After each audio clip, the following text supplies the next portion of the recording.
Welcome back to Falkut Figures, where today I'm going to be doing another WWF Hasbro figure unboxing video, and this one is looking at figures released in Series 5. Very nice. High five. So it looks like I've got a fair few ticked off on Series 5, as you can see on the table, but Series 5 is big, man. There's lots of guys in Series 5. I think in total there are 10 figures in Series 5. So there are the 6 that I have got on the table just now, who are Hulk Hogan, Jim the Anvil Neidhart, Sid Justice, the Mountie, IRS, and Virgil. There are 2 that I'm going to unbox just now, and there are 2 that will probably, one of them I think I'll be able to get. The 2 that I don't have, if you like, are Rick the Model Martel, and who I think I might be able to get him. You see him occasionally, but he is a cool figure. Like, I mean, I can see why people would want to keep him. Rick Martel, and the other one which is difficult to get your hands on is Macho Man Randy Savage, but it's the cowboy Macho, so the one with the sort of neon green Stetson hat. That is his sort of commentary back when he was the commentator on Monday Night Raw. That's his sort of image from when he was at the commentary desk. It's quite a popular figure. It's a figure that goes for pretty significant money, I think, these days. A lot of people are looking for him. A lot of people are on the lookout for a cowboy Macho. So Martel and Macho Man continue to elude me from this series, but I do have the other 2, the 2 that will take me up to 8 in total. So let's have a look at them. Let's get them out their bubbles and get them added to the loose figure collection. So first one I have is the Alligator Man, Skinner. So this, I think, this was slightly before my time. I mean, I remember Skinner, but I believe that this is a guy, is it Steve Kern? Is that his name? I think his sort of most significant role in wrestling was as one of the fabulous ones, I think, in AWA, but before my time, basically, back in the 80s, where he was obviously a tag team specialist, and I think he was a pretty big deal. I think he was highly regarded. I think this is kind of the end of his run. I mean, he wasn't like a jobber or anything as Skinner. I remember Skinner. I remember him having a few wins as well. But I think this was him kind of winding down his career, from what I can understand now, retrospectively looking back at that era of WWF. But yeah, scary, man. I remember being scared of this guy, because not only was he like an alligator wrangler, and you can see in the picture that he's got like an alligator claw around his neck, but he used to chew chewing tobacco, which at the time I had no idea what it was. I mean, it was just black stuff coming out his mouth, and he would like spit it in his hand and he'd shake hands with his opponent and stuff, and just like really horrible stuff. And I remember like being a bit intimidated by this guy when I was a kid, even.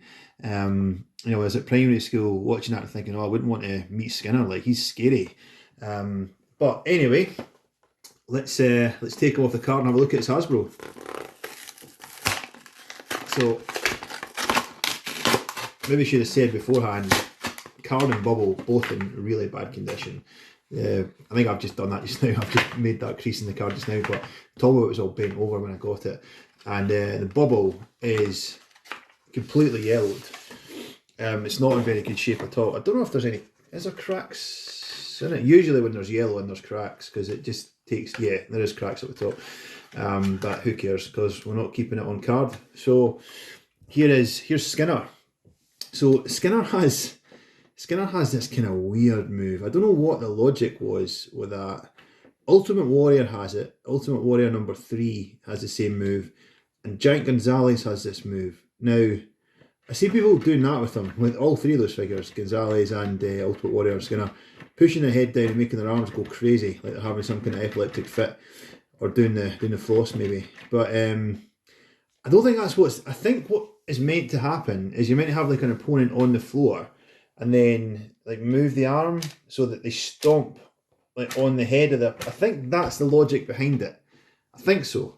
But it seems like you're more likely to do that, to push him down when he's standing up, than to actually hold him above and make him stamped down. So I think that's probably what they were going for. You kind of see what they were trying to do, but there's obviously a fair bit of mechanics inside the figure, because just looking at the torso of the figure, I mean, obviously the neck is completely molded, and it's the same with Ultimate Warrior, and it's the same with Giant Gonzalez. The head is completely molded onto the torso at the neck, so there's no articulation of the head, because it obviously contains a fairly significant mechanical action to make the arms and feet kind of work alongside each other like that. So, and I think that just makes it look clumsy. It makes it look a bit awkward. I always thought with Ultimate Warrior, Purple Ultimate Warrior as he's kind of known, it looked like he was a bit hunchback, but he kind of got away with it with the Ultimate Warrior because his hair was so big and thick and crazy, so his hair would come down to his shoulder blades. But with Skinner, who had shorter hair, it does just look like he's got a bit of a hunchback. There's obviously a reason for that with this figure. I think with this figure mold, you need the space in there to have the mechanics working, but it just looks a little bit clumsy. I never had a Skinner figure. In fact, I don't think I've ever had a Skinner figure. Even like as a collector, I don't think I've ever had a mint on card Skinner or even a loose Skinner just sitting on the shelf at any point. I think this might be literally the first Skinner I've ever owned. But it's not really one I would want.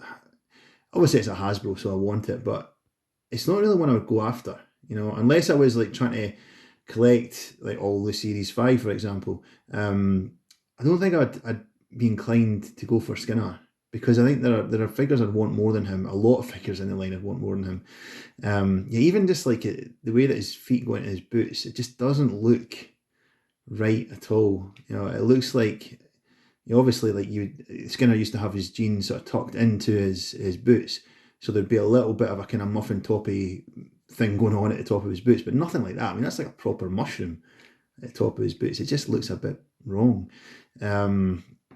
Yeah, so I suppose he's a Hasbro. He's part of the Hasbro line, so you need to have him to tick him off, but not my favourite figure, and not one that I would be really excited about having.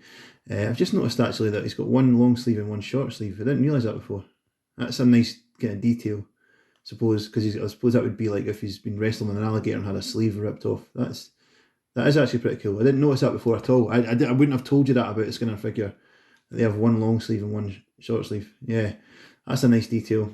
Yeah, he's got this little knife. Now, that was part of his gimmick. I mean, I think he would come to the ring with his, I don't know what you would call that, like a skinning knife or something. I suppose he is called Skinner, so.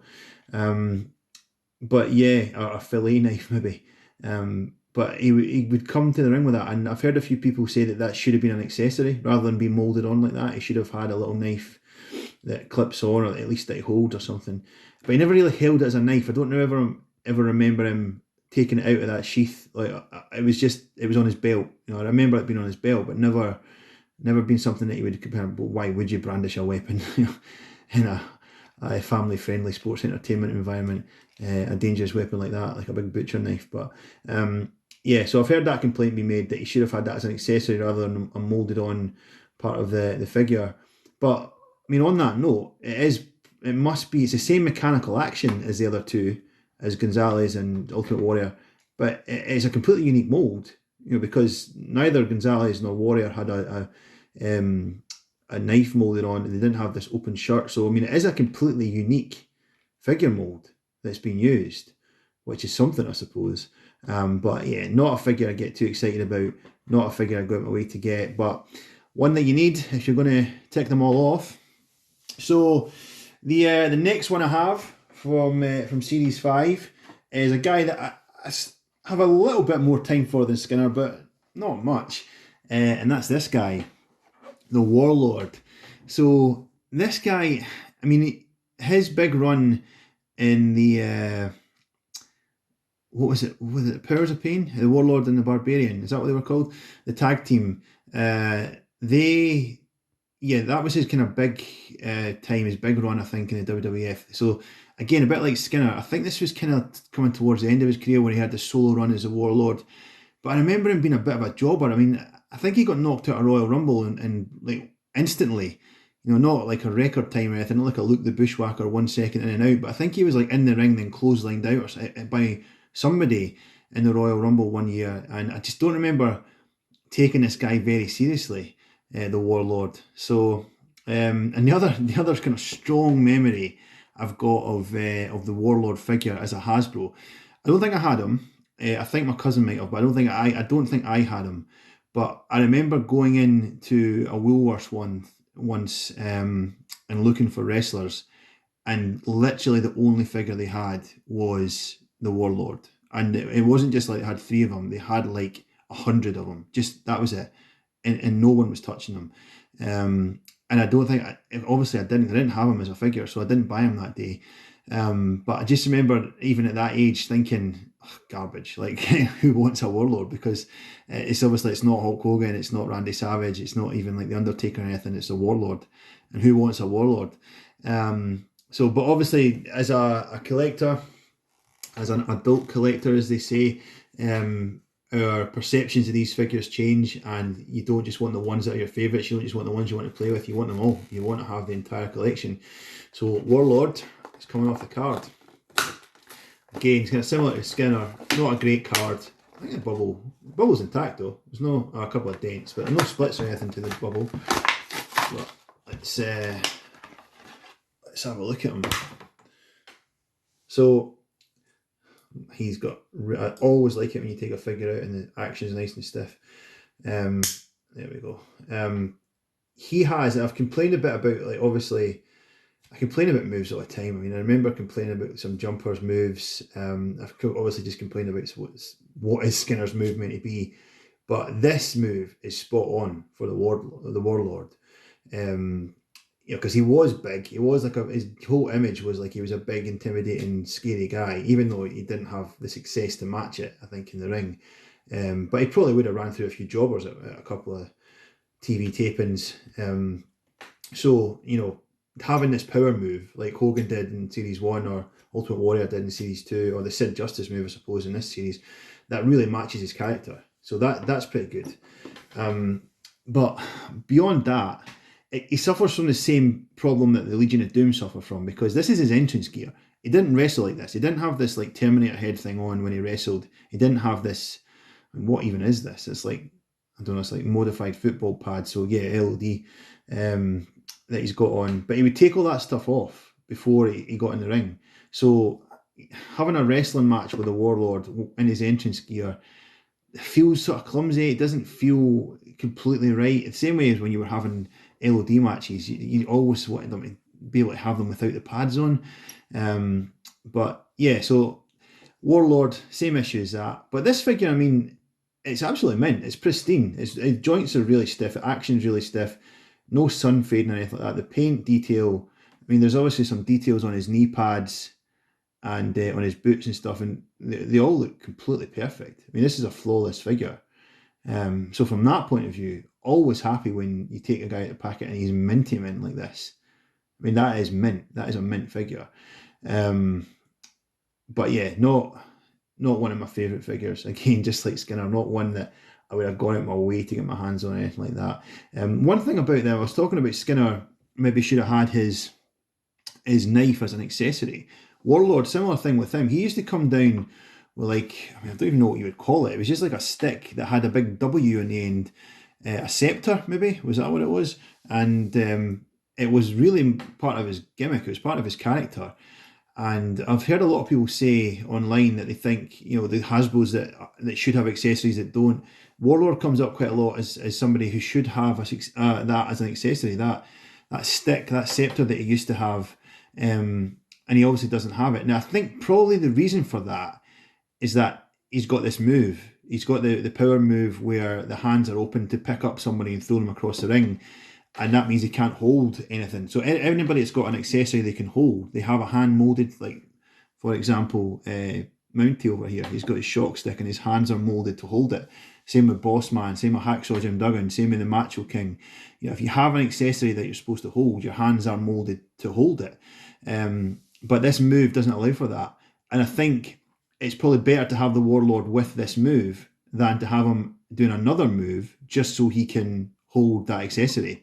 Because I think this is the best suited move to the Warlord character. So I think you just kind of have to accept that. You just kind of have to accept that it's the lesser of two evils, I suppose. Because if you had a warlord that could hold his accessory but was a jumper, for example, then that would be a really poor warlord.